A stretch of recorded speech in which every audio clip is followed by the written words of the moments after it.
Hello and welcome. Today we are joined by a very special guest.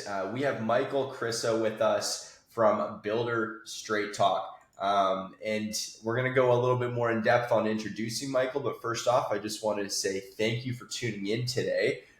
This is the Home Builder Marketers podcast. We've recently just switched the name. We were Marketing Foundations before. But we decided to go in a different direction. We're on a different trajectory now, and we're kind of shifting a little bit with what we're going to be talking about in these podcasts. And Michael is a great representation of the new type of guests that we're going to be bringing in. So, Michael, let me do a little bit of an introduction, and then we can kind of jump in. And I'd love to hear, your perspective on a few different topics. But you're a storyteller, communicator, video marketing strategist. You've helped countless professionals and builders learn how to connect authentically with their audiences. You're also the host of Builder Straight Talk, which if you haven't heard of the podcast, go check it out. Where can they find it right now, Michael? You're on all the major platforms, right? Yeah, builderstraighttalk.com would be the hub for everything. Okay, builderstraighttalk.com. Are you also on Spotify and Apple Music with the podcast? Every medium you can think of, even urinal pucks at your favorite arenas, probably. I love it. And your show, you mentioned, is built on one clear principle. It's real builders, real stories, real talk, right? Exactly. Cutting through the BS. It's not a technical show. So if you're looking for what's the latest drywall, latest nail to use, this is not the place. But if you want to get inside the head of a builder that's doing it right, this is the show for you. I love that. So tell me a little bit about your story. How did you get into, talking with all these builders, and tell me a little bit about how you started your podcast. And then also I want to hear your perspective on what you look for in a guest, because a lot of the people that are watching this, listening in, are likely going to want opportunities to get on podcasts like what you have. Yeah, I guess, it started way back on my home planet, Krypton. I remember vividly as my parents crammed me into that tiny rocket ship. And I'll give you the abridged version. Probably around 05, 06, I had the first podcast. And back then, the term didn't even exist. I found a way to take audio, stream it from the internet. And that was in the infancy of the internet. And I started interviewing all the major CEOs, the founders. So, like Remax, David Liniger, all those guys. And then it expanded into all the major coaches and trainers. So within about 2-3 months, I was literally rubbing elbows with the who's who of real estate, because I created the illusion that this was the show that you had to be on. And pulling back the curtain a bit, because illusion is perception, so to speak, I created a landing page, and I had 7 of the major real estate brands there with their founders. And then I sent an invite to each one of the founders. So when they went to that page, they actually saw their competition there. And it's like, holy jumping, if they're there, if Bob's there, if Nicholas is there, I got to be there too. Yeah. And in truth, I hadn't had a single one of them recorded yet, right? But the first one that reached out was David Liniger, the founder of Remax, which is huge, because that was the biggest real estate franchise in the world at that point. Did the interview, it went well. And then the show just kind of exploded from there. Jump to last December, one of the guys that I had interviewed had sold his company, and he became the chief marketing officer for Sound Capital. And their specialty is builder funding. That's all they do. They lend money to builders. And he reached out and said, hey, I remember the interview you did with me way back when. It was a lot of fun. Would you be interested in doing it for Sound Capital? And I said, okay, well, tell me more. Because gone are the days where I'll work for a sandwich. I no longer live in a cardboard box under a bridge. I have electricity now. So what is it exactly that you're offering? And literally, they made me an offer I couldn't refuse. And what really hooked me in was it was builders, which is a completely new animal to me. So I've been a real estate broker since 1989. So I know real estate. I've done new home sales, but I've never really worked with builders on an intimate level with the actual construction side. What is it that keeps them awake at night? And so all this was new frontier for me. And that's what really got me excited. And the fact that I didn't know any, that's another thing that gets me all worked up, because it becomes a game for me. And one of the biggest trophies, if you will, I wanted to interview the head of the National Association of Home Builders. And so you guys can appreciate the perspective. I'm in the middle of lost in nowhere in Ontario, Canada. What the heck am I doing reaching out to this guy? Right? He's like the Elvis of home builders. Yeah. But 5 months into the equation, we've become friends, and he was a featured guest a couple weeks ago. So This is so awesome. this thing is taking on legs. We're getting awesome feedback from builders. And again, I focus on the stories that they have to share and the wisdom that they have to share. And it's not about me. It's just asking great questions. And hopefully if I do it well, they're going to open up and the audience listening can glean something and apply it to their business. I really, Absolutely. wow. The best way to avoid if you listen to 10 episodes of your podcast, Michael, and we listen to 10 different builders and things they've faced and things they've went through. I mean, for other builders, they're going to get so much, they might save 10 years worth of time literally by listening to your podcast. Wouldn't you agree? Just because by listening to other people's mistakes and things that they did, you can take that information and run with it. You know what I mean? And so I just think with the people that you're interviewing, you have, some of the greatest insights in the whole industry on your podcast, which is really awesome. Yeah, well, Nicholas, of course I'm going to agree. It's my friggin' podcast. So yes, I know, but essentially I looked at all the people who you have had on your podcast, and I agree it's grown legs and arms, which is awesome. Yeah. Yeah. So I got a question. When it comes to, finding guests, there's a lot of credibility that comes with, sitting in on your podcast and, you interviewing them and somebody listening to this person's story and these questions being drawn out from them or these answers being drawn out from them. What do you look for in a guest? You do interview builders as well. So what level of a builder are you looking for when finding people that could be a potential good fit? It's a good question because, as I said, the show has now taken on a life of its own. And at the beginning, my criteria was, can you hold a hammer and do you have a pulse? Yeah. Right. Because it was just starting off. And I treated the show as the opening of a brand new store, if you will.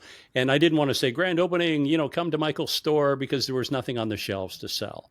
So my logic was let's hit, and it was an arbitrary number. I think it was 20 or 25 episodes. And once I hit that number, then we pull back the curtain and we announce it to the world that there's this show. And I did that for a number of reasons. One, when you come to the website, it's a pretty funky looking website. So, I had a professional designer do that. Fort Sykes with Prime Concepts, awesome guy. And then we've got, at the time, like I said, we had 25 episodes. So you come in there and it has that instant credibility to it, right? And then what I did looking for builders, I would stalk Facebook and LinkedIn, and I would just look for home builder, and specifically spec builders. But what's happened now as a result, people are talking about it, and believe it or not, other builders are recommending other builders. And then I've expanded outside of just builders. I'm looking at complementary companies, if you will, like AI sales and modular home construction, 3D printing. All these are a cadre to the construction industry, but kind of like under a different light. And what's happened, I've become this connector where I'm introducing people to other people as a result of the show. And I don't want anything. Well, that's how we connected here. I'm not after referrals. I just like the story behind connecting cool people. And in Michael's world, it's about sharing your toys, and then we all get to play. And so, as I said, this thing has taken on a life of its own. Number one, I'm meeting really cool people like you guys, getting to share their stories and hopefully raise that bar so builders can succeed. The other part of this that we didn't talk about is, I hope and pray that from what I'm doing here, that we're instilling a whole new generation to want to explore the trades. Because I believe they've been sold a bill of goods, that they've been talked out of working with their hands. And they think they have to go to university, get a degree in gender dance theory, and then they live in their parents' basement. They'll never be able to afford a home. And that's a sad tale, right? So hopefully, maybe through what you guys are doing and what I'm doing and a host of others, we can introduce this whole generation to what it's like to work in a noble profession. Yeah. So speaking to the next generation, what do you see consistently across the successful people that you're talking to in the building industry, specifically like the actual builders? Like, what are the consistencies in how they operate, what they do, their mindset that you see? Man, a consistent theme. Organization would be one. The guys that are scaling, they have a CRM in place, right? So Yeah. they're managing their business. And I think stepping back, they've realized that they have to treat their business like a business. And Hmm. that sounds arbitrarily enough, but you guys know yourselves when you're starting off a company, you're doing everything, right? You're billing, you're looking for guests, you're trying to generate income, everything that it takes to run that business, you are doing, which Yeah. subsequently means that you don't have the luxury of being able to step back and looking at your business. So Hmm. the guys that are really successful, they've learned this quickly that they have to hire key people to replicate the things that they can't do. Right. So I heard it once, one early days of real estate. I met this guy, a nice Italian gentleman. He couldn't speak English. He couldn't write, but he had a lawyer beside him. He had an accountant beside him, and he was probably one of the wealthiest developers in Toronto, Canada. Hmm. And he said to me, Mike, I don't need to know all the answers. I just need to know the people that do, which is a really wise philosophy because that takes ego out of the equation. And Yep. now you're leveraging the talents and the skill sets of people that will complement yours to ultimately get to that vision. Wow. So to simplify that, you're saying that they kind of take their ego out of the equation and understand that they're not the best at everything, and that they just network with people that are smarter than them, and they just leverage them, like they leverage those relationships to help solve problems rather than trying to do it them all themselves. And then the other part to it that you started with is that they're extremely organized when it comes to running their business. Does that sound accurate? Yeah, I would say they network, number one. That's a biggie. They join something like the National Association of Home Builders, where they're going to Yeah. meet builders from across the country and in their own state. That's important. But they also hire the right people. So I'll give you an example. Adrian, he owns. No, I can't think of it. It's going to come to me. We'll put it in the show notes. Anyway, Adrian builds about 1,000 doors a year. And when Yeah. he was starting off at the tender age of 29, he woke up one afternoon on a hospital gurney. He had a heart attack. And it was from the Okay. stress of trying to do everything. And literally, he said, Michael, it was like a Jesus moment. I'm looking Jesus in the face, and he's saying, hey, you need help. And so the Hmm. first thing I did is I hired a project manager. Well, I Huh. looked at their credentials. They all looked wonderful, 10, 15 years of experience. But then what I discovered is they look great on paper, but they can't interact with my employees. They don't know how to work with the trades. So Hmm. although it's like icing on the cake, there was no substance. So what he discovered is I had to hire people that, number one, were excited about the job, that had a vision, but more importantly, could communicate and listen to what I had to say. And then he would train that project manager in his particular style. And where it got really cool is then he could say, okay, Grasshopper, go out on your own, because when I hire the next project manager, you get to train them. That leads me into a question that's like on the flip side of that question. Hiring the right people. So now what on the opposite side of that question, what would you say is the downfall on an average from just across the board of the builders that you've spoke to? Like, what are like I don't know if that's been because that's also important. Like, what are the things people are doing that actually isn't good? You know what I mean? Like, because there's definitely bad habits when running a business too. I mean, just like he's doing everything himself, like that could be a downfall. But like, do you have like a commonality downfall that like most builders need to make sure that they, look out for? There's probably different categories, Nicholas, that you could put that in. I would say the first one is because there's a compression in terms of demand right now. Like the prices are so high, sales are down. And the bigger builders have the luxury, if you will, that they can cut their prices. They can give away free cars, trips to Bermuda, like all that kind of stuff. But your smaller, mid-sized builder can't compete. And you guys know this in any other business. If you start slashing prices to compete, it's a race to the bottom. And Yeah. a builder's margin, if they're really good, is probably about 20%, give or take. Yep. But if you start eroding that, you're basically in business now to get out of business. And that's not a good way to be. So I see a lot of that. The other part is cutting corners. Because again, because there's this squeeze on, and as a result of COVID, let's say everything went up, 120, 200%. And those prices didn't come down much. They did come down marginally, but not much. So again, that bottom line for the builder, the profit is being eroded. So cutting corners is another thing that's going to basically put you out of business quickly because people are trusting you.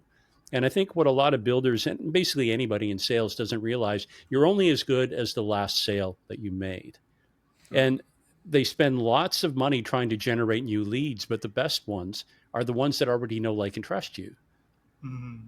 So the marketing, you should really focus on these people that will be your advocates and yell from the treetops, oh, Nicholas is the best builder around. You need to work with him. So I got to ask you a question. You've interviewed a lot of really great people. Who do you think was your favorite guest you've ever had on your podcast? Oh, I'm going to say all of them. I mean, come on, man. Christmas is coming. I don't want to be off anybody's list. Is there one episode, though, that like jumps out that would be like really catered to, for instance, our crowd? A lot of the people that are listening in are typically kind of just getting into the building industry. They're looking to really grow themselves. They may have somewhat of a newer company. They're not anywhere close to the 1,000 homes per year mark yet. So, like, is there any episodes that you would suggest that people could kind of reference to that would be a good fit for them? Yeah, gosh, there are so many. One, in terms of when you say gel, and we are like two kids giggling, would be Scott Menard of Homes Built for America. And like, I had no idea the depth of experience that this guy had. Like, I focused on the home building side. What I didn't realize, I think they own 3,500 pieces of land or 3,500 lots. So they were a land acquisitioning company first. And then they would take the land, get it to sale, and they would sell it to the D.R. Hortons and the bigger builders. And then when COVID hit, they realized, holy jumping, we've got one basic income stream. Maybe we should be building homes instead of just selling the land. And so they parlayed that. I'll guarantee you within the next year, 2 years, they're going to be bought outright. Like, Wall Street's going to step in and just buy these guys. And the market isn't strong enough right now. And the market's pulled back from new home companies. But that was a fascinating guy to talk to. And one that I would definitely take a look at that. But all of them are so good. Another one, Cammie Beckert, Camelot Homes. She did everything she could to avoid being in the family business, which is interesting because the common theme I see in a lot of builders is somebody introduced them to the job site. It was a father, a relative, and they got to play, work on the bulldozers. And my dad did the same thing for me when I was 7. I'm driving the family station wagon at our farm. And it's that introduction to the tactile feel and the untarnished possibilities of what you can be doing. Right. Well, in her case, she, like I said, she did everything she could to avoid working in the family business, which was construction, but ultimately came back, and lo and behold, she's the CEO of the company. Wow. Right. And that was a fascinating story. And again, she's a woman in construction, and I don't want to get into the gender roles and all that bullshit. I think that's just thrown up there, but she's savvy, she's tough, and has been very successful. She's a good one too. I love that. And that was who, sorry? Cammie Beckert of Camelot Homes. Yeah. Okay, I'm just taking. Okay, yep. Cammie Hancock Beckert, right? Yeah, real sweetheart too. Okay, interesting. Yeah. So, any of the listeners want to go and check those out, you can find them at builderstraighttalk.com too. Okay, let's go into like the storytelling aspect. So you take a big focus on that with your episodes, right? Talk to me a little bit about how you help paint the story of these builders and really kind of like draw out good answers when you're asking them questions. Paint's probably, I would say paint the story.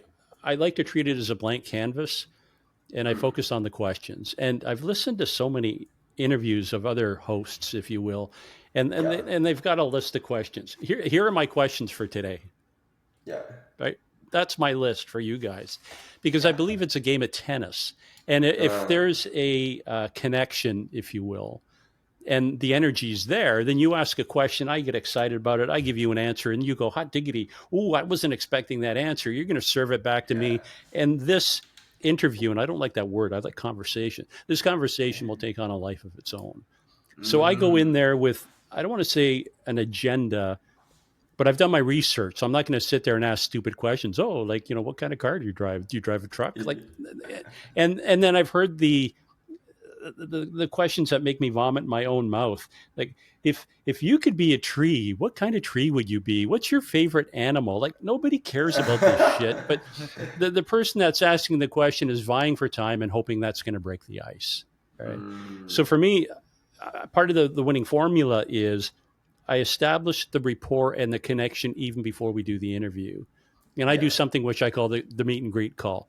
And I do that for a number of reasons. One, we schedule that time. I want to see if they're actually going to show up on time. Yep. Because if they don't, that really tells me that for the actual event that day that we're going to do the interview, chances are they're going to be late or they're not going to show up. And I've got better things to do with my time. Like I've got an account to Netflix and Prime Video. So the hours in my day are occupied, right? I don't need to sit around waiting for imaginary friends to show up. The other thing, it gives me the opportunity to test out their audio and the video to make sure it's going to be a good show. But then ultimately, we just get to sit back and chew the fat and see if there's a chemistry. And I assure them ahead of time it's going to be a 15-minute call. I haven't had one yet. On average, they're about an hour to an hour and a half, because once they start telling me their story, I have to tell them to stop, because if I already know how the story ends, I don't want to know, right? Because for me, it's like a kid. I want to unwrap the package and see what's there.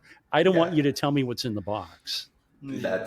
I love that. So those would be a good philosophy to take. Yeah, if you want to call it secrets or something, that would be the must for anybody that's thinking about doing what we're doing. Okay. Oh, I love that. That's awesome. And so, tell me a little bit about who are the typical guests that you're bringing on. I took a scan through on some of them, and you got people from CRM experts to lender. Well, not as much in the lending space, but you have a very good mix of people. So I'm sure you get to have a lot of very interesting conversations. Is there any type of guest that you're trying to seek out? Hey, I want to find people that just add value to this audience, or what's your approach there? I figure the fact that they all have 10 fingers is a commonality that they knew what they're doing, right? When I was in high school, in shop class, we used to giggle at the fact that the teacher that had no fingers was the shop class teacher, right? In terms of what I'm looking for, I'm just wide open, because I think if I'm too rigid with the criteria, that I'm not going to get a good guest. If I were to sum it up, I'd say I focus on spec builders. Well, I'm a custom home builder. What do you got against me? Well, nothing. But spec builders to me represent the wild, wild west. They're the cowboys, because they're investing everything into that build, be it one house, 10 or 100. And if anything goes south, it's on their ass. If you're a custom builder, you're getting advances from your clients. So you're not living in that same fear. Now, frustration's still there, because you're dealing with a client. They're pretty particular about what they want. But I don't think it's the same stress that a spec builder has. So if I were to boil it down to one aspect, that would be the thing that I'm looking for. Spec builders, and it could be anyone that's doing 5 homes and now they're scaling to 10 or 50 to 100, or in the case of Trayton Homes, Cliff, that's another good interview. Trayton Homes with Cliff and Chris, wonderful guys, and they're doing over 1,000 doors a year. That's and just down to earth. You just feel like sitting down having a piece of pie with these guys, right? And so maybe that's what I'm looking for too, that there's some kind of connection again, that we can actually have a conversation. Okay, so on the spec home side of things, do you find that a lot of the builders that you're talking to switch from custom into spec, or do they often, well, I guess you kind of have to, right? Because you have to have some pretty deep pockets to, front up the money to build a spec home, buy the land, and then go and sell it from there. So are a lot of them seeming to switch from custom into purchasing some land with the profits from the custom homes that they've sold, and then eventually kind of doing more and more of that? Is that what you've seen? It's kind of a mix. It's almost like a Chinese buffet. Like there's something for everybody at that buffet. Yeah. I've seen the ones that are framers, for example. It seems that's a typical one. They're framing, and they get in their head that, hey, why aren't we doing this? Why aren't we building a home? And so you'll have a framing company will pull in a bunch of his buddies. They'll pull in some money and they do their first spec build. And if it works well, then they wash, rinse, repeat. And ultimately that framer sets up his own LLC and they're now a construction company. So I've seen that where they start off with their own money.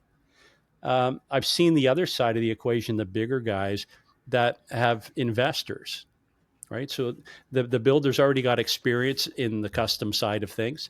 And the investors say, okay, you're a known entity. I know you're going to get the job done. So they pull up resources and the builder goes and does his thing. Now, there's a downside to that because if I'm playing with somebody else's money, an investor, well, depending how that deal's done, that means, number one, they want to get a percentage out of that deal.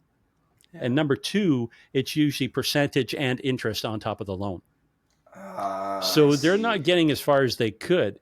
You get the other side where they put in their own money, so they're playing the house money, but that's capital that you've tied up that could be earning you interest or you can be doing something else with. So I guess the best round, I'm not tooting this because our parent company is Sound Capital, but the builders that I see that are really successful are leveraging somebody else's money to get the job done. So they go to banks or they'll go to private funds, private equity funds. Sound happens to be a private fund. And what makes it really cool is their criteria is pretty simple. Like, number one, you've never been to jail, no criminal record. Your credit score is 680 or above, and you've built at least 10 homes in your name. If you've done those three things, then you're basically a prime candidate for Sound. What makes them really unique from a bank, and especially in the US right now, the Fed is pulling back on banks because of the fear that they've been overextended in the construction industry. So you could have a typical builder. He's got his funding, so he thinks he's already got shovels in the ground. Maybe they're 20, 30% into that build. And the bank says, hey, Nicholas, hate to break this to you, but we can't fund the rest. And you go, hot diggity, what am I supposed to do now? Yeah. And that builder's now left high and dry. Sound Capital actually puts the money into escrow. So whatever they guaranteed is sitting there in an escrow account, and they advance the funds as the builder needs it. So that basically makes the sleepless nights go away. And I find that something really unique in the funding space. So Michael, where would builders who have thought about getting funding, they just haven't pulled the trigger? I know this is going to be a loaded question, but like, where would you say like people are normally at when they do pull the trigger? You know what I mean? Because this is like huge leverage. They don't have to use their own money. They don't have to tie up their own money. You mentioned 10 builds minimum, a 680 plus credit score, and I might be missing a few things, but that's really obtainable for a lot of builders to get the capital they need to actually scale to the next level. I guess, again, Nicholas, it's such a big question. I would say, what's the end game? Do they have the confidence that they want to now scale? And that's the big dilemma. Okay, are you happy building a couple homes a year, or are you looking at the bigger picture and you've got the crew behind you, you've got the experience, and now you want to leverage or you want to scale? Leverage is not a good word, scale. And then again, based on that, that 680 credit score, that's going to be common in the industry. The 10 builds will tell any lender that you're serious and that you're experienced. Versus you're building your first home or your second home, obviously the risk is much higher because you're not a known entity at that point, right? So in terms of what's the best approach, even if I use Sound as an example, I don't mean to make this an infomercial, but that 10 build criteria, if they were partnering up with another builder, and let's say one had 3, the other had 7, there's 10. So to get that initial hump, they could partner up with another builder, and next thing you know, they're swimming, right? That's amazing. So capital is a limitation for a lot of things. Oh, sorry, Seth. No, I was just saying, partnering up with another builder it's a unique idea. Because then you can kind of put your capital together and put your brain together, and then once you get one under your belt, you can go and do more. Well, we've got a builder that we're working with right now. And I guess when I say we, I'm not really Sound Capital. I'm, the talking head for the podcast. But I met him at a conference, and just a wonderful guy. And he's done, 600 homes. But he got caught in a situation where he had a stream of builds from one source. And then suddenly they turned around and said, "Hey, by the way, we want you to build an addition on our mom's place." And he said, "Yeah, absolutely. I can do that. I'll take it right down to what our cost is." And the guy said, "No. That's not what we're asking for. We want you to build an extension to our mom's place." And he said, "What do you mean? You want me to build it for free? Like, what do you mean? I can't do that." And suddenly this guy turned off the tap, and I don't want to say his name, but now he's sitting there in the cold, and he's got trades to pay, and he's got suppliers to pay. And that income stream that was coming from this source, if you will, is turned off. So he could have done a number of things. He could have just filed Chapter 11 and basically screwed everybody. But he sold his home, basically sold off everything he could to make good on his trades and on his bills. And when he told me that story, I thought, this is somebody I want to know, right? And so he came to me and he said, "We're working on this project in California, but I'm never going to get the funding." And I said, "Well, okay, let me see what I can do." And I talked to our CEO at Sound.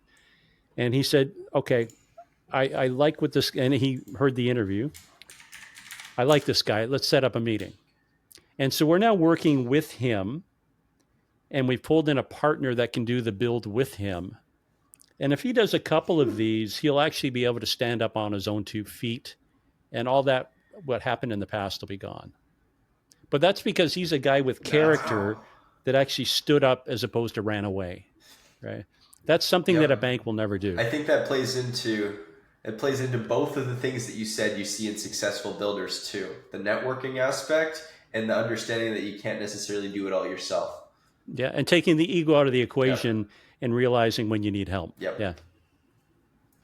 I love that. Wow.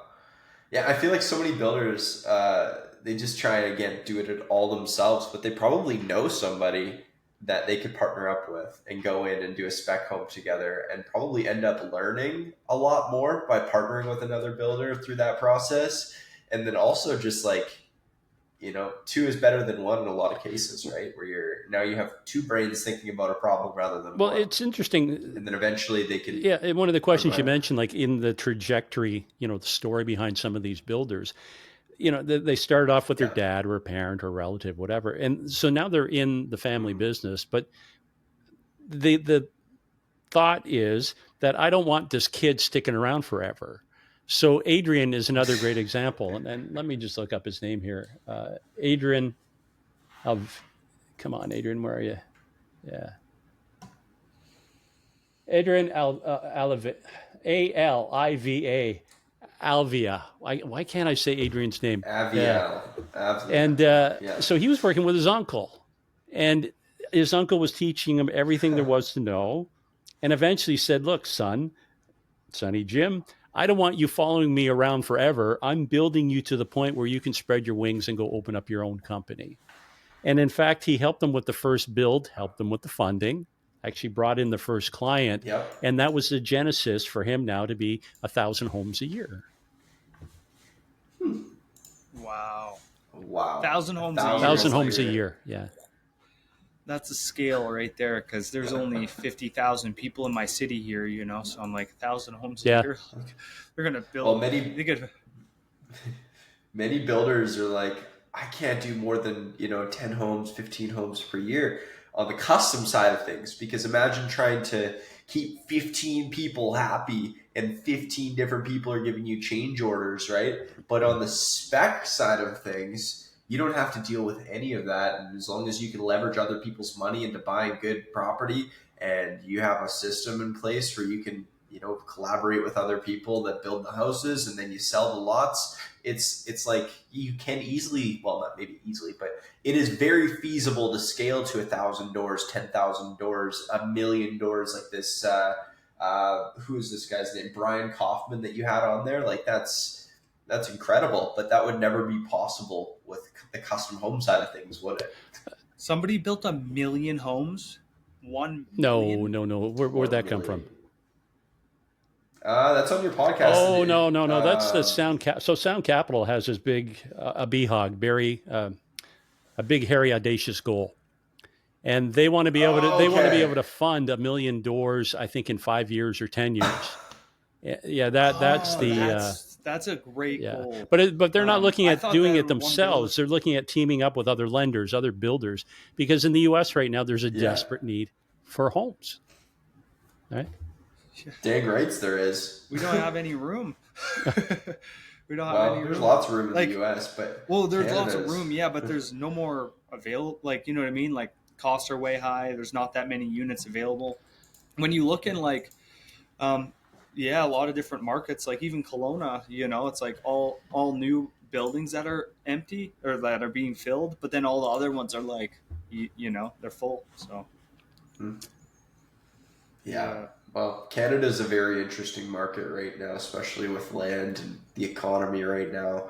Michael, you've probably I'm sure you've probably had this conversation with a lot of very interesting folk that can see a lot of different perspectives on this. But where do you see the Canadian building market heading in the next, 12 to 24 months? It's a toughie because we've got so much happening on the political landscape.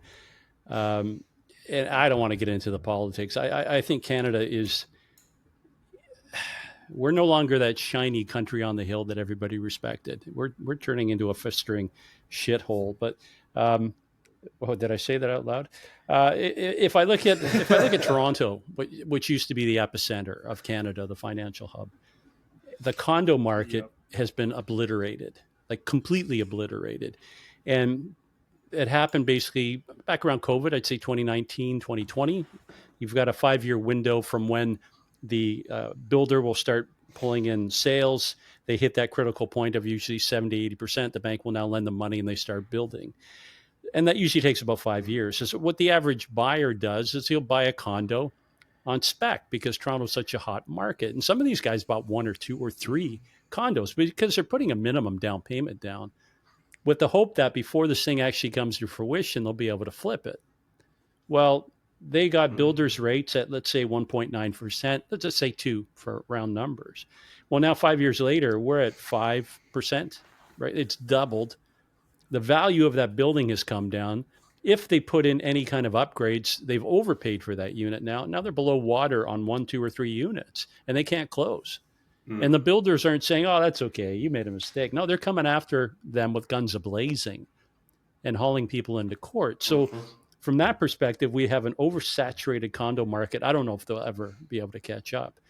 And then when you think of Toronto and Vancouver, where the average price point is $1.2 million to buy a shoebox, like I don't know about you guys, but when I came out of school, there was $1.2 million was, that was a lot of money. And now that's relatively nothing in the real estate landscape of things. But if you've got a young couple that's struggling right now at $100,000, which is like a decent, I guess, combined income, they're never going to afford something in Canada unless they move further north. Okay, so you move further north like I did. I live in a train station.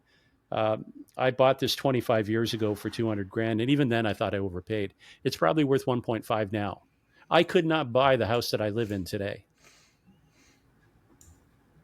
That's just crazy, isn't it? So in answer to your question, I do not see good things coming. Now, Carney, our prime minister, he's okay. We're gonna build land, and we're gonna build houses. The government's gonna get behind it. Ronald Reagan said it best: the 5 words that should terrify you. I'm from the government. I'm here to help.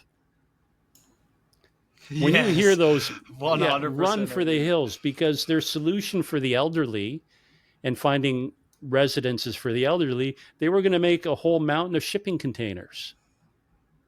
And that made me think of that movie with what was it, with the robot, I Am Robot with what's his name, Will Smith. Oh yeah.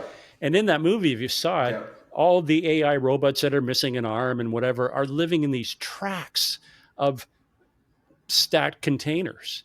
And it made me think of this dystopia that is the prediction for success in Canada by this prime minister. It just tears my heart out what I see happening here, but I'll get off my soapbox. No, I completely agree with you. It's how, like, Yeah, in the big cities across Canada, you're like it is literally a shoebox. Like people are literally renting. You know what I mean? So it's actually wild because when 25 years ago you could probably buy for inflations must have worked good in your favor, Michael, when you bought that and now it's worth 1.5. But we don't really, you know what I mean? It's like, okay, well now the new standard is, let's say, 1.2 million. Like if we were to figure out a way, like let's say the younger generation figures out a way to buy this, is it going to be worth 10 million and 25 years later? Then But you after don't have that, the income. You don't have the But income to get into the game. And then if the market adjusts, because Canada is so long overdue, right? That if it adjusts like it's starting to, then what? Like you're really SOL. I see a couple things. Like number one, you need to get government out of the way. And I mean government at all levels, like federal, provincial. I'm using the Canadian analogy. So federal, provincial, municipal, your town, whatever. Each one of them is coming for a piece of the builder's ass by putting in fees and permits and red tape that eats up probably 20%, 30%, even more of the builder's net profit. And they put a stranglehold on building before the builder can even get started, right?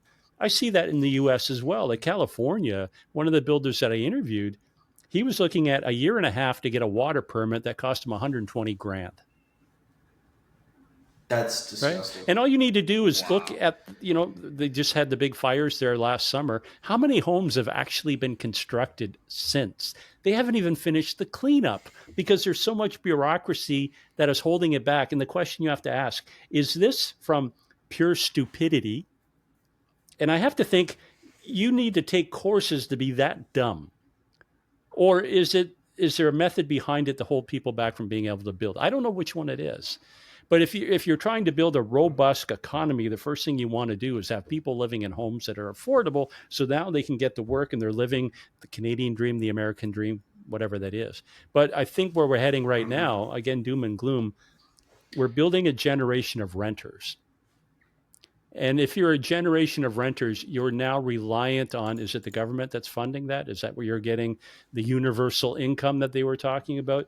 Because without a home, that is the natural legacy of wealth that any family usually has. That home, the first one they buy, be it a townhouse or a condo, then they flip and they move up to, a 1,000 square foot home. And a few years later with kids, they move up. There's been this progression.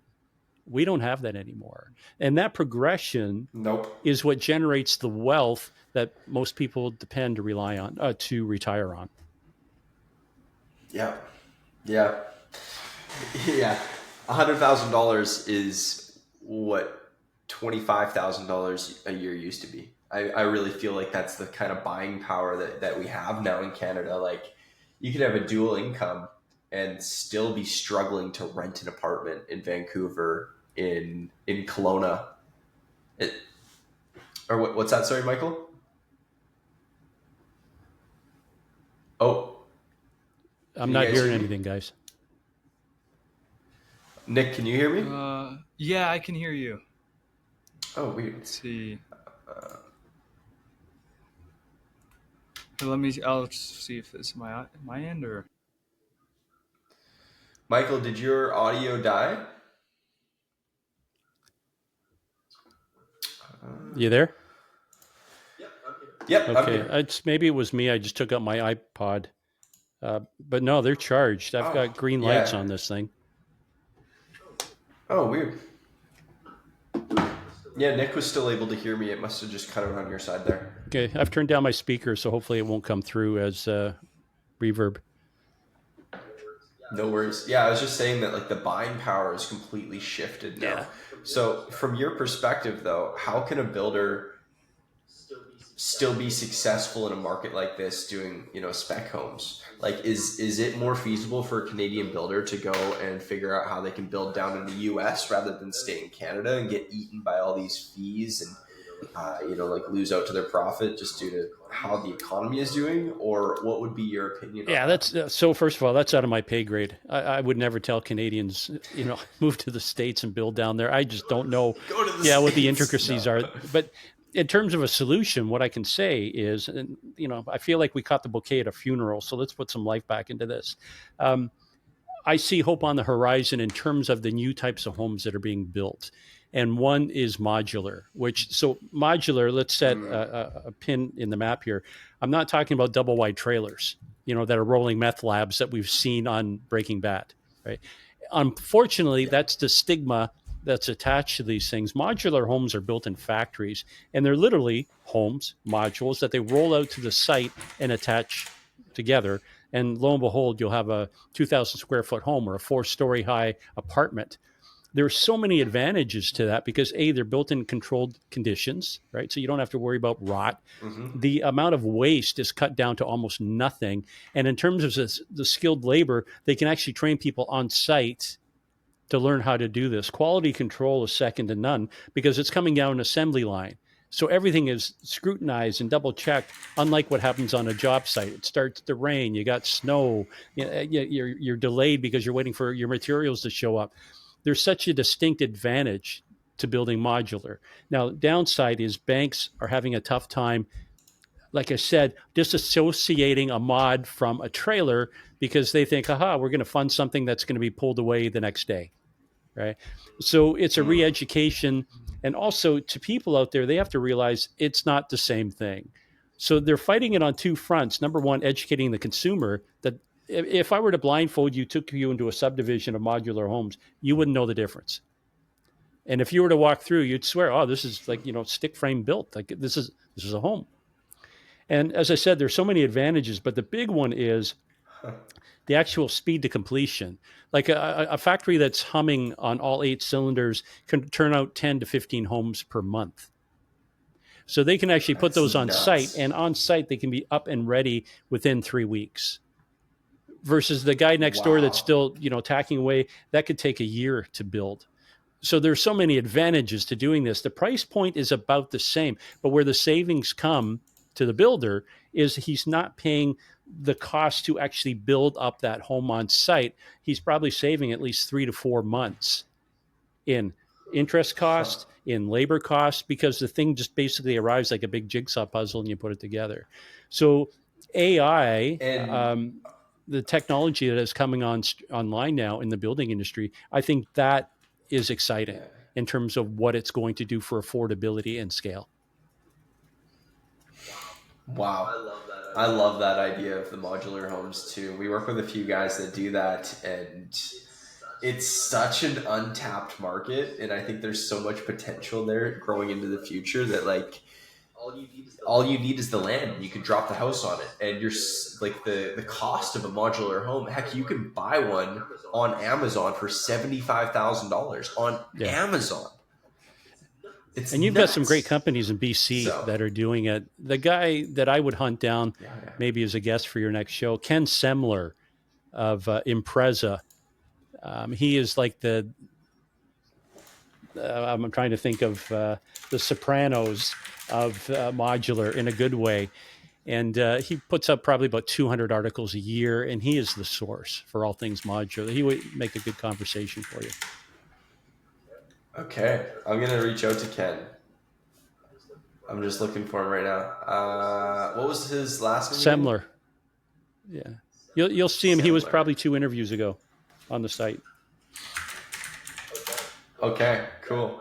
Yeah, I think there's just so much potential with where that's going. Love the modular space. That's really cool. So you think that that's the solution to the Canadian home market right now, is leaning more on modular homes? I'm not saying it's a solution. It's one more oar in the boat to power this thing forward. I don't think there is a solution other than how do you get the prices down? Well, I don't know how you do. How do you get interest rates lower? Well, here's a thought. Stop printing money that we don't have, which causes inflation.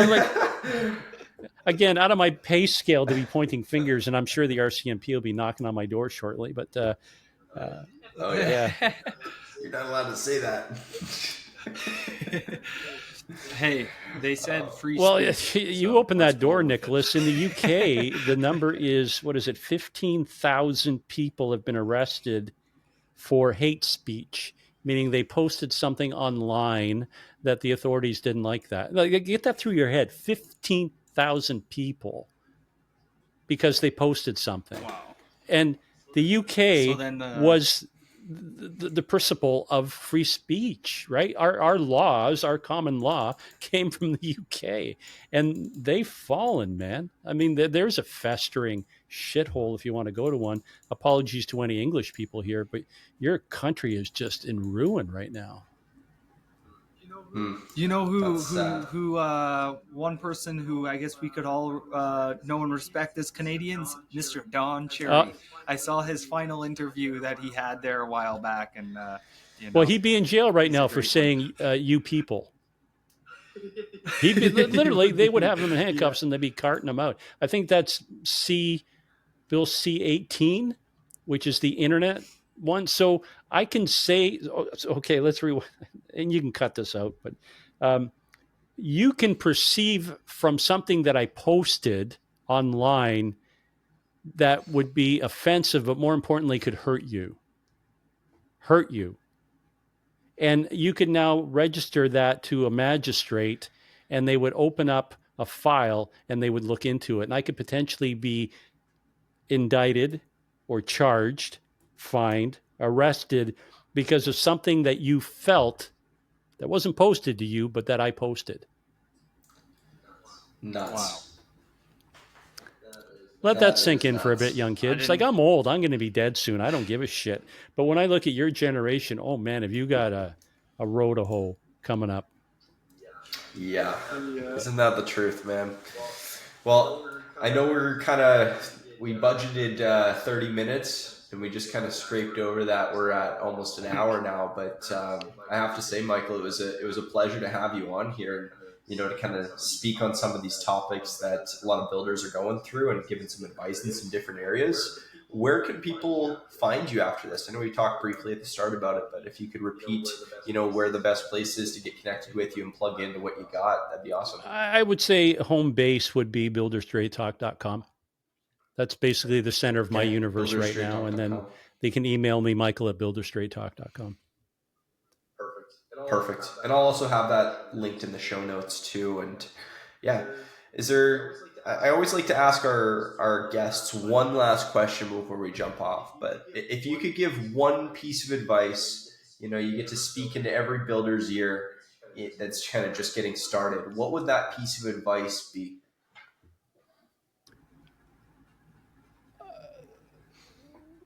Rather than advice, let me reframe it. And I would have a builder think about what their impact is on the universe around them. I'm not getting into green horse shit or anything like that, but their impact. So when a builder picks up a hammer and he drives that first nail into a stick of wood, he has trades that are relying upon him for employment. He has suppliers that are supplying him stuff that are relying on him to buy stuff. There's restaurants. There's a whole and sundry list of services that are surrounding that builder that rely on him for what he does. Right. So from employing the people that he employs in the trades, they all generate an income because he's paying them. They now have money to feed all these different businesses. And hopefully they now have something that they can use to get a piece of that American dream or Canadian dream. They can buy a home. That's on the one side of the equation. On the other side of that glass, like in, Alice in Wonderland, you look at the person that's buying one of their homes. What you've done for them is they've scraped together, toil and working overtime and whatever it took, but they were able to buy one of your homes. And I don't know about you guys. I'm sure you've got, 50 grand in the couch cracks at your house. But let's imagine for a second a $500,000 home. And on average, the U.S. number is probably around 10%. So let's do cowboy math. At the end of year one, that place is technically worth $550. End of year two, it's going to be worth another 10%, and that accumulates. So when we talk about legacy, wealth, when that family is getting ready to sell that home, they've generated this wealth that they could have never done by trying to scrimp and save, $1 here, or we didn't go to McDonald's on a weekend or whatever. That home was the legacy for generational wealth. So getting back to the builder, the one thing that I want to leave with them is I don't know what the word is to define you. I think of hero, but hero is something I reserve for veterans, firemen, people that see danger and run into it. But there's got to be a subset of that. And in my mind, that's what builders are. Because what they do for so many people, it's like that old adage, you've dropped the pebble into the pond and the ripples go on forever. I would say if you're having a shitty day, you're wondering why you did that, step back a second, drive down one of the neighborhoods that you've created and see the kids playing on the street. Watch them playing basketball. Watch people having their barbecues, raising their families. You guys did that. Builders did that. I love that. Thank you, Michael. Awesome. Well, thanks for everybody for tuning in. And again, if you want to get plugged in with any podcasts or anything that Michael puts out, go to builderstraighttalk.com, and that's where you can find him. Thanks for watching.